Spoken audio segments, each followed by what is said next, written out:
ఇది కథ కాదు, నిజం. ఛే, ఏమైందిరా? చిరాకుందని ఏదైనా కథ చెప్పొచ్చు కదా. కథ వైజాగ్లో ఒక అందమైన కుటుంబం హ్యాపీగా బతుకుతున్న రోజులు. ఒకరోజు సడన్గా ఏం జరిగిందన్యా?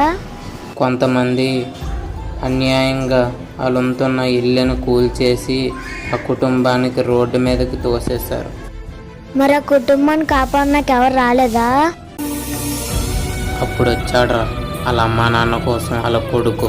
మరి నువ్వు చూసావు కాబట్టి నీకు తెలుసు. మరి తను ఎలా ఉంటాడో నాకెలా తెలుసు అన్యా? నన్ను చూస్తే తనను చూసినట్టే. ఈ కథలో నీతి ఏంటి తెలుసా?